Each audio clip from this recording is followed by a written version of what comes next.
Une journée ordinaire commence dans les deux écoles voisines, Kikyo et Chidori.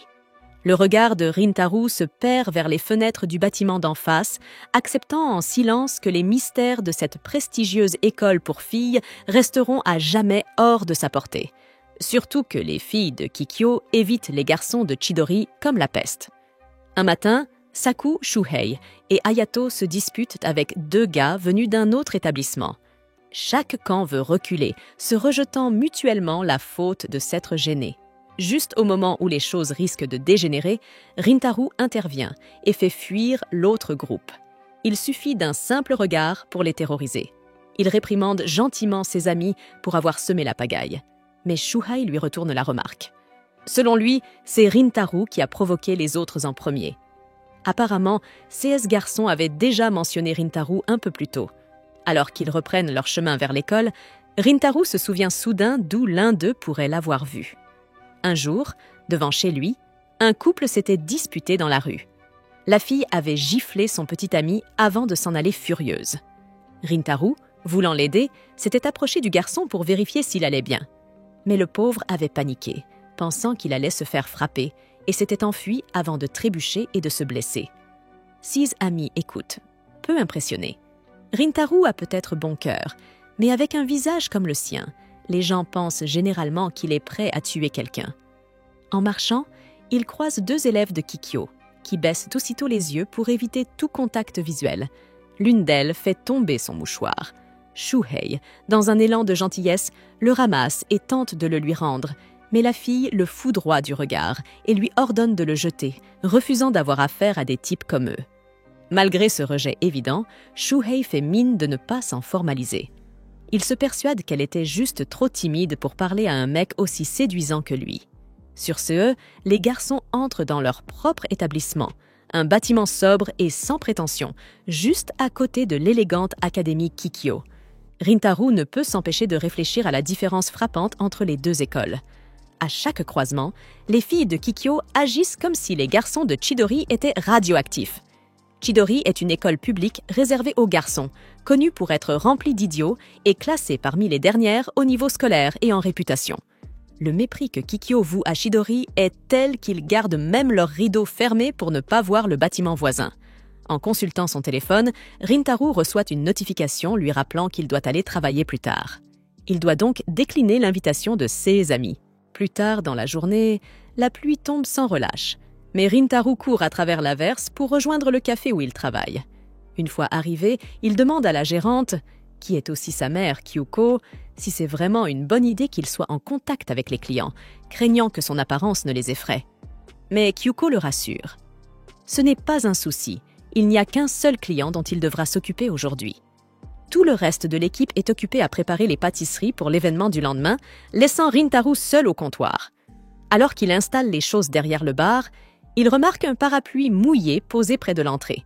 Il jette un coup d'œil vers une table voisine et est surpris d'y voir une fille qui semble être au collège, assise seule.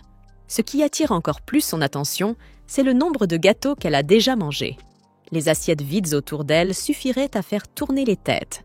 Notant son regard, la jeune fille rougit aussitôt de gêne et commence à s'étouffer. Sans réfléchir, Rintaro se précipite pour lui tendre un verre d'eau. Elle le vide rapidement, mais devient visiblement mal à l'aise, avant même qu'il ait pu dire un mot. Elle le remercie pour la nourriture et s'enfuit du café en panique. Restant là, interdit, Rintaro se reproche aussitôt de l'avoir effrayé. Plus tard, dans la soirée, alors qu'il ferme le café, Kyuko mentionne en passant que la fille s'appelle Kuruko et qu'elle est en fait une cliente régulière. Cela ne fait qu'aggraver la culpabilité de Rintaro, qui s'inquiète à l'idée qu'elle ne revienne plus à cause de lui. Kyuko, de son côté, balaie ses doutes d'un revers de main et insiste. Kuruko n'est pas du genre à se laisser intimider si facilement. Avec son enthousiasme habituel, elle déclare que les gâteaux sont la solution à tous les problèmes. Reconquérir Kuruko ne devrait donc pas être si difficile. Le lendemain, Rintaro est encore troublé par ce qui s'est passé. Pendant la pause déjeuner, il est perdu dans ses pensées, se demandant comment il pourrait s'excuser, ou s'il aura la chance de la recroiser. Lorsque ses amis s'approchent, il les éconduit et leur dit de continuer sans lui. Alors qu'il s'éloigne, Sohei s'interroge à voix basse sur les raisons pour lesquelles Rintaro ne parle jamais vraiment de ce qu'il pense. Après les cours, Rintaro est allongé dans sa chambre lorsque Kyuko entre soudainement avec une nouvelle inattendue. Kuruko est au café et souhaite lui parler. Encore en tenue décontractée, il descend en vitesse.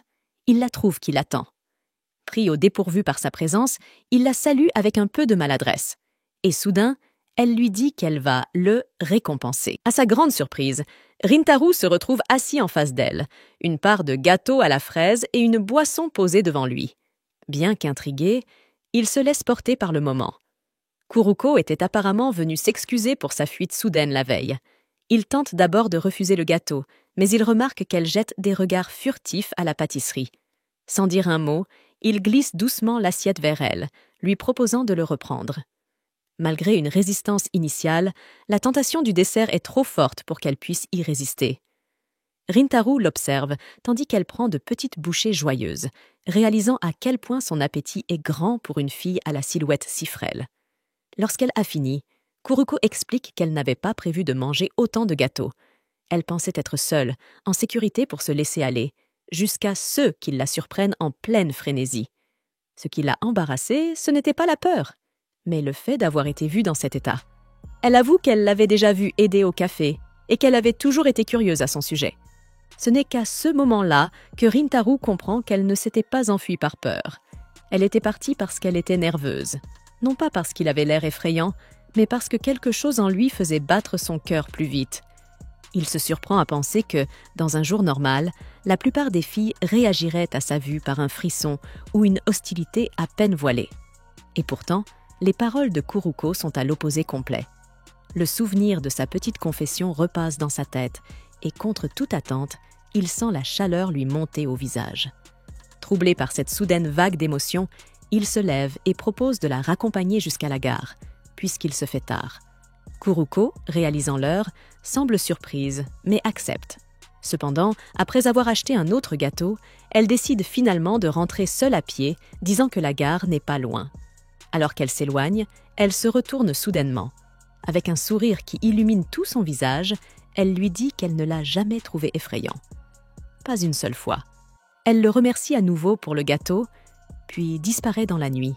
Sans qu'il ne s'en rende compte, deux garçons postés à distance observent la scène, un sourire mauvais aux lèvres.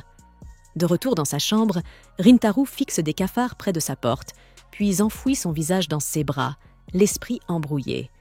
La gentillesse que Kuruko lui a montrée entre en conflit avec la manière dont les autres le traitent d'habitude. Et soudain, tous les commentaires négatifs de son passé refont surface. Des remarques qui l'ont suivi depuis l'enfance. Mais à travers ce vacarme intérieur, la voix de Kuruko se glisse, douce mais assez perçante pour laisser pour la première fois depuis longtemps, quelque chose de chaleureux naît en lui. Mais ce calme est vite interrompu lorsque Kyuko fait irruption dans sa chambre, tenant une boîte familière entre les mains. Karuko avait apparemment oublié l'un de ses gâteaux. Kyuko l'avait retrouvé abandonné dans la rue, à quelques pas seulement du café. Immédiatement, l'inquiétude de Rintaro refait surface. Il se précipite dehors, parcourant les rues alentour à sa recherche. Il sait que la nuit peut être dangereuse et il redoute que quelque chose de grave ne lui soit arrivé. Au bout de peu de temps, il entend son nom mentionné non loin et suit la voie. Il découvre Karuko acculée par deux hommes. Il lui pose des questions insistantes à propos de sa relation avec lui. Rintaro s'approche discrètement, restant caché dans l'ombre pour écouter. Les deux hommes commencent à déverser des rumeurs sur lui. Ils qualifient Rintaro de délinquant, affirmant que sa réputation le suit depuis le collège. Ils parlent de son école actuelle, la qualifiant de repère à fauteur de troubles, et prétendent que ses amis sont tous des CA perdus. Ces paroles brisent quelque chose en lui. Il sait bien que Shigur n'est pas une école réputée, et lui-même est loin d'être parfait. Mais s'entendre dépeindre ainsi comme une menace l'attriste profondément. Puis Karuko prend la parole. Elle reconnaît que les rumeurs peuvent être perturbantes, mais elle demande calmement pourquoi il juge quelqu'un uniquement sur des ragots. Rintaro relève la tête, touché par ces mots. Elle poursuit en expliquant que s'il prenait simplement le temps de lui parler, il verrait que Rintaro n'a rien à voir avec le portrait qu'il dresse de lui.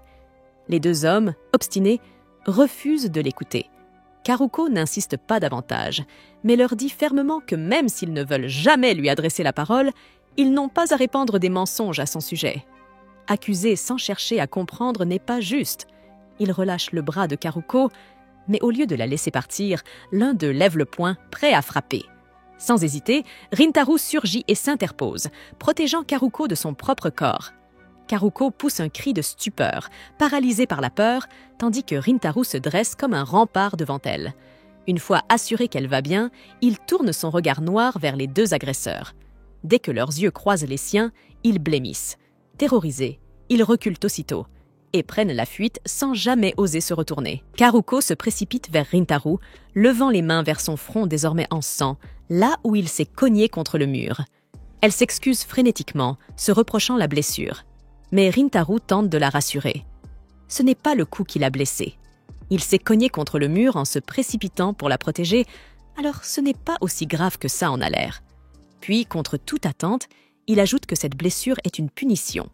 Sa propre façon de s'excuser. Au fond, il n'avait pas vraiment cru à ses paroles au début, et voilà qu'elle se retrouvait embarquée dans des ennuis simplement à cause de son lien avec lui. Il baisse la tête, s'inclinant profondément, le cœur lourd de regret. Il s'excuse, non seulement de l'avoir mêlé à tout cela, mais aussi d'avoir sous-estimé sa sincérité. Karuko tente de lui relever la tête, mais Rintaro est écrasée par la culpabilité. Elle n'avait fait que lui témoigner de la gentillesse, et c'est pourtant elle qui avait souffert. Mais au lieu de le laisser s'excuser encore, Karuko essuie doucement le sang sur son front et lui dit quelque chose qu'il n'avait encore jamais entendu. Elle ne comprend pas pourquoi les gens ont peur de lui alors qu'il est manifestement une personne gentille. Elle n'accepte pas ses excuses. À la place, elle le remercie simplement. Et à cet instant, quelque chose change. Rintaro, qui s'était depuis longtemps résigné à être mal compris, se sent soudain attiré par ses mots et sa chaleur. Il n'aurait jamais imaginé que quelqu'un puisse le regarder ainsi. Après des années à endurer les regards pleins de peur ou de mépris, le sourire de Karuko lui paraît comme une lumière qu'il pensait ne plus jamais revoir. Pour s'assurer qu'elle rentre saine et sauve, Rintaro l'accompagne jusqu'à la gare. Quand ils se séparent, il tourne les talons, prêt à rentrer chez lui. Mais Karuko l'appelle. Il se retourne, surpris, et la voit sourire encore une fois. Elle l'invite à passer du temps ensemble et à manger des gâteaux un jour. Stupéfait, mais touché, Rintaro accepte. Puis ils prennent des chemins séparés. Rintaro rentre seul, tandis que Karuko attend son train, se rappelant encore la chaleur de ses bras lorsqu'il s'était interposé pour la protéger. Le lendemain matin, il arrive à l'école beaucoup plus tôt que d'habitude, incapable de dormir la veille. 6 pensées sont encore pleines de Karuko. Alors qu'il regarde par la fenêtre, se demandant quand elle repassera au café, quelque chose d'inattendu se produit. Les rideaux du bâtiment de Kikyo bougent. À sa grande surprise, c'est Karuko qui jette un coup d'œil à travers la vitre. Pendant un instant, leurs regards se croisent à travers la cour. Tous deux restent figés de stupeur, et Rintaro referme rapidement les rideaux, troublé. Comment Karuko peut-elle être dans le bâtiment voisin? Il pensait qu'elle était au collège, et peu à peu, la vérité s'impose à lui. Karuko est en réalité une élève de Kikyo.